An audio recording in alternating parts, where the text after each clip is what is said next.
नमस्कार दोस्तों। देखिए 67वीं बीपीएससी की प्रारंभिक परीक्षा के लिए आज हमारा 77वां टेस्ट सीरीज है। और सबसे महत्वपूर्ण बात यह है कि जो अभी तक आपको लगातार वीडियो नहीं मिल पा रहा था, अब आज से आपको लगातार कंटिन्यू वीडियो मिलेगा। और आज के टेस्ट में 30 प्रश्न हैं, लेकिन कल से अब जितने भी प्रश्न कराए जाएंगे उसमें आपको 40 क्वेश्चन दिया जाएगा। डेली आपको टेस्ट के लिए 40 क्वेश्चन दिया जाएगा। इसके अलावा जीएस के 40 क्वेश्चन के अलावा बिहार का स्पेशल करंट अफेयर भी आपको दिया जाएगा। वो 50 प्रश्नों का बिहार स्पेशल करंट अफेयर रहेगा। ये एक साल का जितने भी बिहार की महत्वपूर्ण घटनाएं हैं या जिनकी भी परीक्षा में आने की ज़रा सी भी संभावना है, सभी प्रश्नों को आपको 50 प्रश्न के टेस्ट सीरीज के माध्यम से बिहार का स्पेशल करंट अफेयर के रूप में दिया जाएगा। इसमें शायद कुछ क्वेश्चंस रिपीटेड भी हो सकते हैं, क्योंकि अभी तक जो टेस्ट कराया जा रहा था आपको उसमें से 10 प्रश्न बिहार के करंट अफेयर के भी इंक्लूड थे, तो शायद वो भी कुछ रिपीट हो जाएं। ज़रूरी नहीं कि सभी होंगे, कुछ हो सकते हैं। लेकिन अब आपको बिहार का करंट अफेयर का 50 प्रश्न हमेशा मिलता रहेगा। और इसके अलावा बिहार का जीके का एक अलग से टेस्ट चलेगा। उसमें बिहार के जीके के बारे में रहेगा, जिसमें बिहार का इतिहास, बिहार का भूगोल, बिहार की कृषि, पर्यावरण, नदी, झील, नेशनल पार्क, जितनी भी चीज़ें हैं बिहार की, जो भी प्रश्न में आता है, जो भी महत्वपूर्ण चीज़ें हैं, वो सब आपको बिहार जीके के माध्यम से दिया जाएगा। और इसके अलावा आपको भारत एवं विश्व का करंट अफेयर भी मिलेगा। ये करंट अफेयर 30 प्रश्नों का होगा और ये करंट अफेयर आपको डेली मिलेगा। ये बहुत ही महत्वपूर्ण होगा। इसमें भारत और विश्व के बारे में रहेगा। बिहार का अलग रहेगा, भारत और विश्व का अलग रहेगा। ये आपको 4 पॉइंट फॉलो करने हैं। इसमें से एक टेस्ट सीरीज हो गया जो डेली मिलेगा, Bihar special current affair, Bihar का जीके और वर्ल्ड और इंडिया का करंट अफेयर। ये चीज़ आप इसको फॉलो करिए। इसके अलावा जो भी अपडेट आपको मिलता रहेगा बीच बीच में आपको बताते जाएंगे, बस आप इसको कंटिन्यू लगातार फॉलो करिए। तो हम लोग शुरू करते हैं आज का 77वां टेस्ट सीरीज। निम्न में से गलत तथ्य की पहचान कीजिए। इनमें से कौन सा तथ्य एक गलत है वो बताना है। देखिए इसमें जितने भी ऑप्शन दिए गए हैं सभी ऑप्शन बहुत ही महत्वपूर्ण हैं। जो गलत है उसको छोड़कर बाकी जितने भी ऑप्शन इसमें सही हैं, आप लोग उसको बहुत ही अच्छे से पढ़ेंगे। और इसका सही उत्तर हो जाएगा डी, फायान भारत में 7 वर्षों तक रहा। ये तथ्य गलत है, ये सही नहीं है।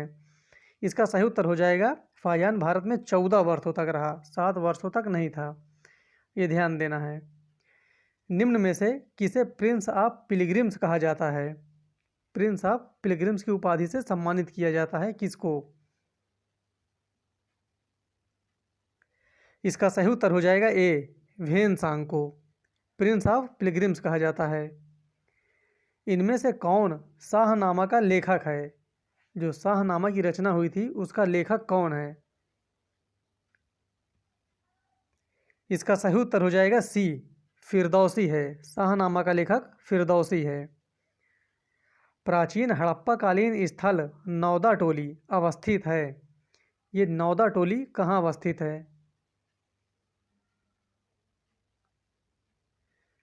इसका सही उत्तर हो जाएगा सी, नर्मदा रिवर के किनारे स्थित है नौदा टोली। ये ध्यान देना, बहुत ही महत्वपूर्ण प्रश्न है।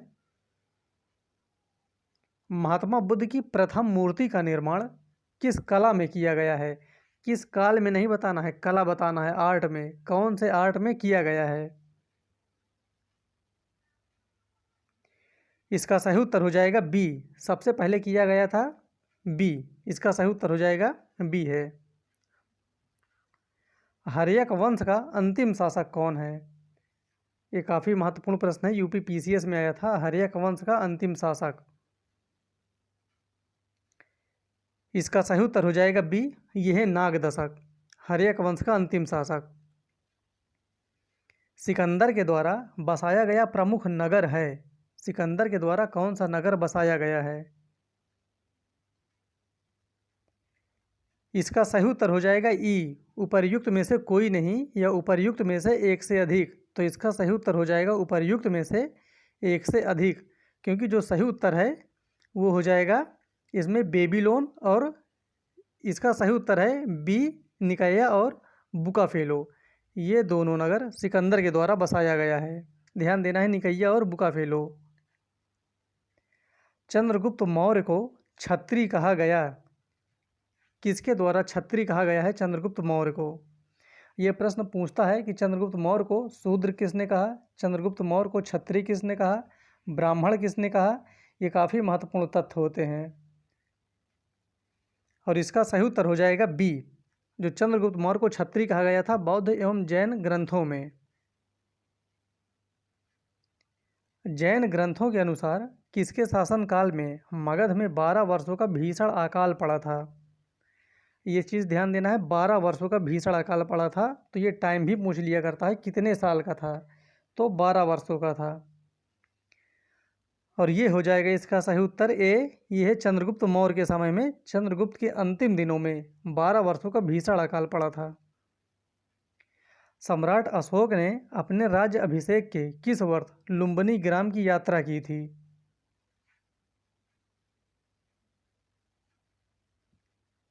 इसका सही उत्तर हो जाएगा सी, अपने 20वें वर्ष।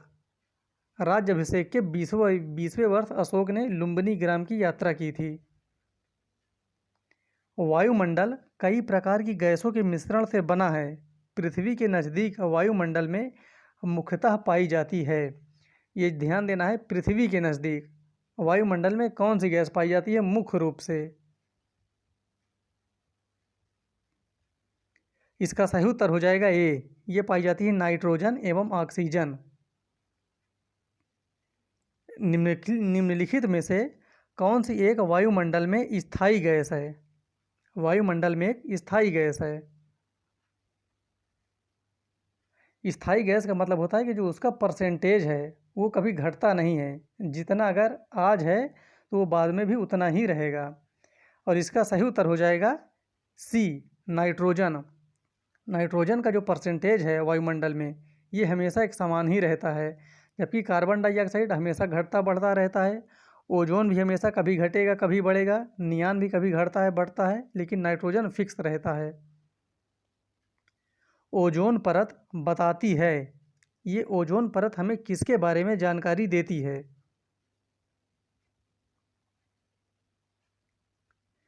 इसका सही उत्तर हो जाएगा डी। पृथ्वी की सतह से 15 से 20 किलोमीटर ऊपर वायुमंडल की परत, इसके बारे में हमको जानकारी मिलती है। बाकी अन्य जो ऑप्शन दिए गए हैं वो गलत हैं। संचार उपग्रह वायुमंडल के किस स्तर में अवस्थित किए जाते हैं? संचार वाले उपग्रह।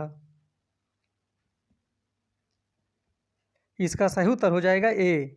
ये स्थापित किए जाते हैं बहिर्मंडल में। देखिए जितने भी इसमें प्रश्न दिए गए हैं सभी प्रश्न हमेशा आते रहते हैं, किसी भी रूप में आते हैं कोई भी परीक्षा में, तो आप लोग इसको ज़रूर आराम से पढ़िए। राजस्थान की नाथरा की पाल क्षेत्र में कौन सा खनिज पाया जाता है?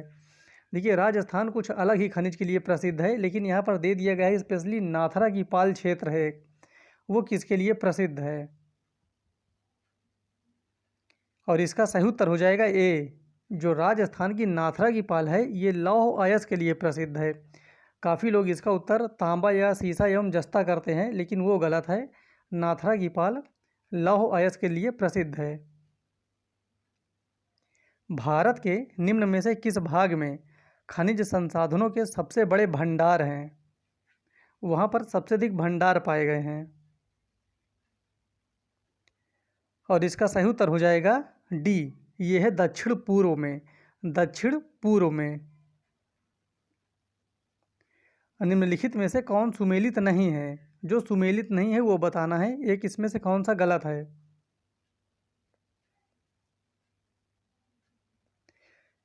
इसका सही उत्तर हो जाएगा सी, लौह अयस्क गुंटूर। ये गलत है।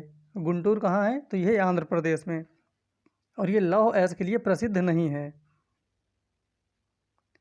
पैटागोनिया का पठार जो खनिज भंडार की दृष्टि से महत्वपूर्ण स्थान रखता है, स्थित है। ये पैटागोनिया का पठार कहाँ स्थित है? इसका सही उत्तर हो जाएगा ए। ये स्थित है अर्जेंटीना में। पैटागोनिया का पठार अर्जेंटीना में, काफ़ी फेमस क्वेश्चन है ये। पोपोकैटिपेट ज्वालामुखी स्थित है। पोपोकैटिपेट ज्वालामुखी ये कहाँ पाई जाती है?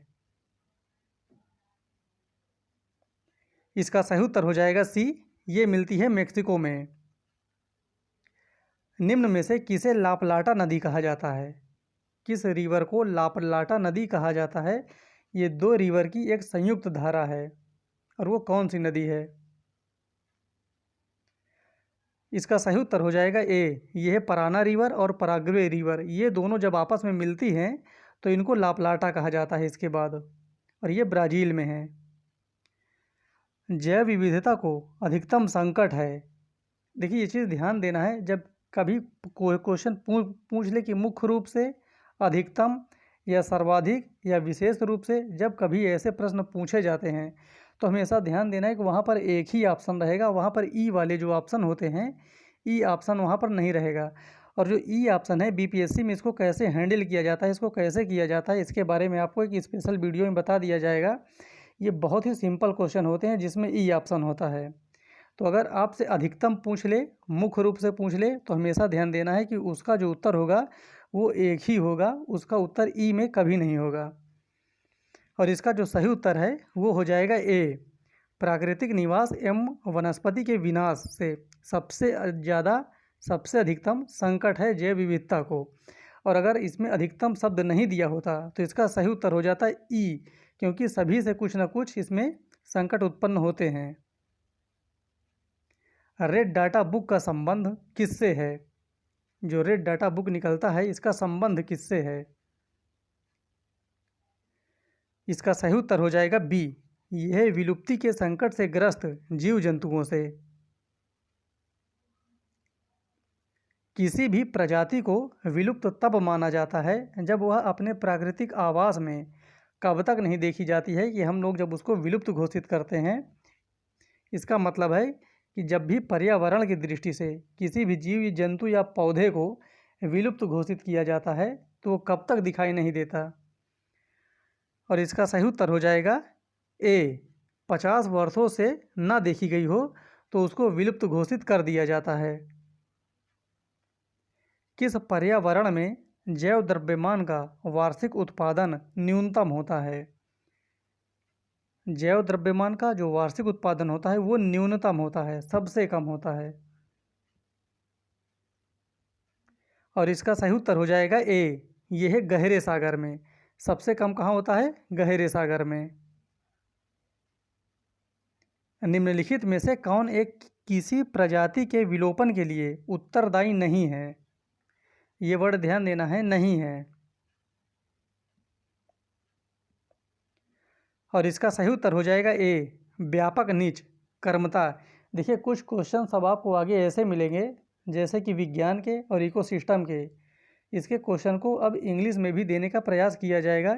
हिंदी और इंग्लिश दोनों रहेगा ताकि आपको समझने में भी आसानी हो।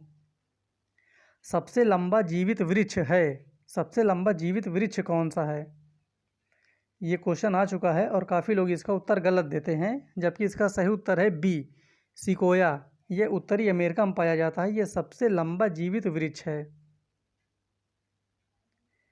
निम्नलिखित में से कौन सा विश्व का सबसे बड़ा ग्लोबल कार्बन उत्सर्जक है? इसका सही उत्तर हो जाएगा बी, यह है चीन। ये विश्व का सबसे बड़ा CO2 का उत्सर्जक है। मानव की कौन सी क्रिया जलवायु से सर्वाधिक प्रभावित होती है? मत्स्य उद्योग, खनन, निर्माण, कृषि, उपर्युक्त में से कोई नहीं, उपर्युक्त में से एक से अधिक। तो इसका सही उत्तर हो जाएगा डी, जो सबसे अधिक प्रभावित होती है वो है कृषि। देखिए अभी वही क्वेश्चन यहाँ पर फिर आ गया, यहाँ पर ऑप्शन दिया गया है सर्वाधिक। तो जब कभी ऐसे क्वेश्चन आए तो आपको हमेशा एक ही उत्तर उसका चुनना है, ई उसका कभी नहीं होगा, ये ध्यान देना है। निम्नलिखित में से किसने सुझाया था कि पृथ्वी का धुरी पर अवस्था बदलना जलवायु परिवर्तन के लिए एक कारक है? ये किसके द्वारा कहा गया है? और इसका सही उत्तर हो जाएगा बी, मिलुटिन मिलानकोविच के द्वारा। ये यूपीपीएससी में पिछले साल आ चुका है प्रश्न।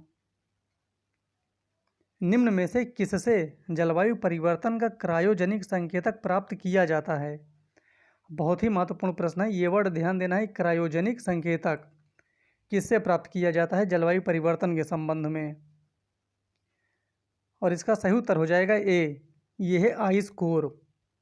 इस प्रकार से ये आज हमारे 30 क्वेश्चन कंप्लीट हुए। अब नेक्स्ट टाइम से आपको इसका 40 क्वेश्चन दिया जाएगा और जितने भी पॉइंट आपको बताए गए हैं अब आप उसको सभी फॉलो करिए। ये बीपीएससी के लिए बहुत ही महत्वपूर्ण है। अगर आप इसको फॉलो कर लिए तो 100% आपका बीपीएससी निकलने वाला है। कोई कमी नहीं छोड़ी जाएगी, पूरा सब कुछ दिया जाएगा आपको। तो फिर मिलते हैं अगले वीडियो में, तब तक के लिए धन्यवाद।